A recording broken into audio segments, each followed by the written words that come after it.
I call upon the second speaker evaluator, Christine DeVos, to read the speech objectives and the manual details. Thank you, Mr. Toastmaster. The objectives for the icebreaker this evening are to begin speaking before an audience and to discover speaking skills you already have and skills that need some attention. The time is 4 to 6 minutes. Thank you.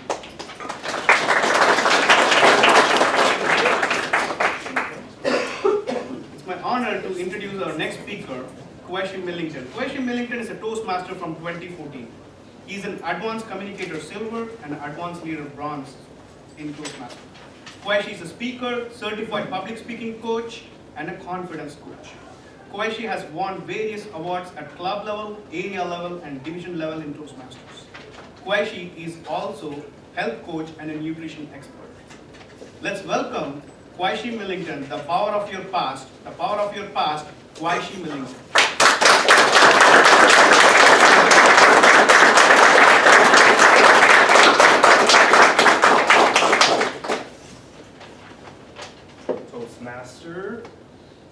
Toastmasters, and honored guests, can you remember a time when you failed? Smiles. Raise your hand if you could remember such a time from back in your childhood. Now, isn't it funny that we can remember every finite detail of our failures, no matter how long ago they happened? Well, come back with me to 1982. I was 6 years old. Don't do the math, I'm 39. The setting was Mrs. K's homeroom class.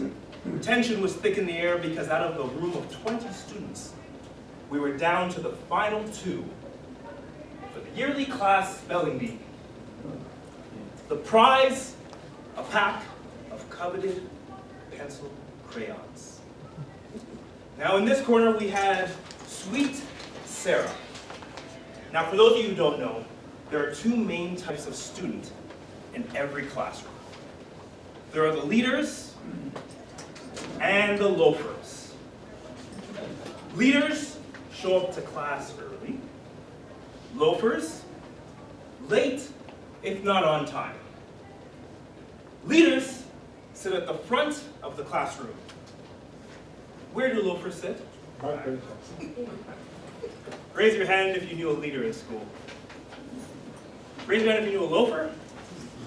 Raise your hand if you were somewhere in between the two. Well, Sweet Sarah, she was a leader. Perfectly petite, perfectly dressed, perfect little pigtails. If Mrs. K would ask a question in class, Sweet Sarah's hand would always shoot up. Miss, I know the answer. Who do you think the loafer was in the classroom? You? Thank you very much. Thank you very much. I was the loafer in the classroom. If Mrs. K would ask a question, my hand would shoot up and I would say, I believe Sarah knows the answer.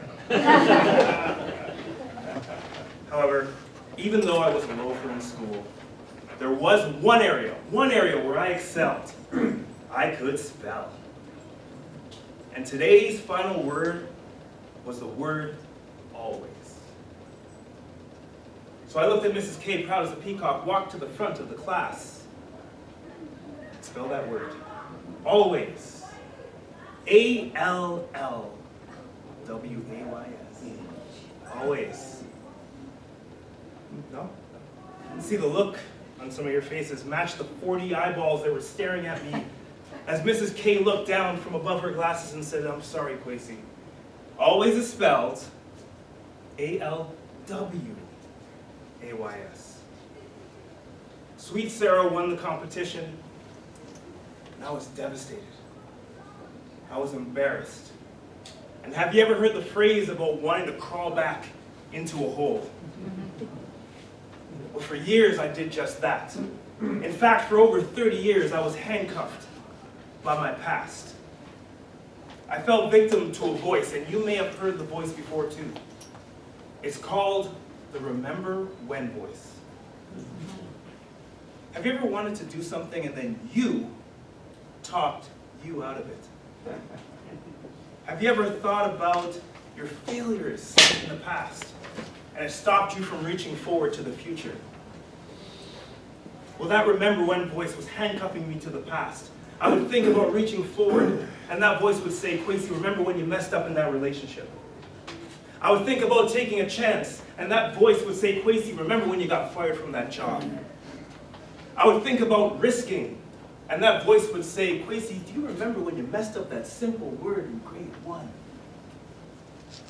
Have you ever let something in your past stop you from reaching forward to your future?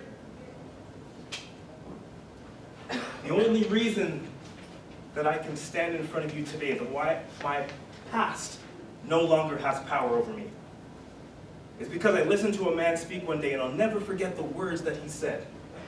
He said, the only limit to your impact is your imagination. And the day I heard Tony Robbins say those words, my meaning of remember when was forever changed. Mr. Robbins taught me to take my past successes, turn the power of focus onto my successes, not my failures. He taught me to take my past, turn it from my worst enemy to my best friend. He taught me what I call the core principle. And I want you to remember this. C stands for close your eyes. Don't do it now. But think about a time when you were on top of the world and your confidence was soaring. O stands for go over everything.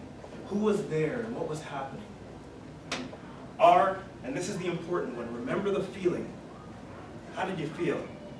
Encouraged, empowered, and E is for engage all the senses. What were the sights, sounds, and smells? If you could sum that up into one power word or phrase, what would it be? I encourage you to do this exercise and write down that word or phrase on a card and carry it with you. I've tried it and I've discovered that you can create confidence whenever you need it. So if you're a guest in this room and you're thinking about joining, if you're a seasoned Toastmaster and confidence is a struggle for you, remember your power phrase and carry it with you. ALL-WAYS. Always.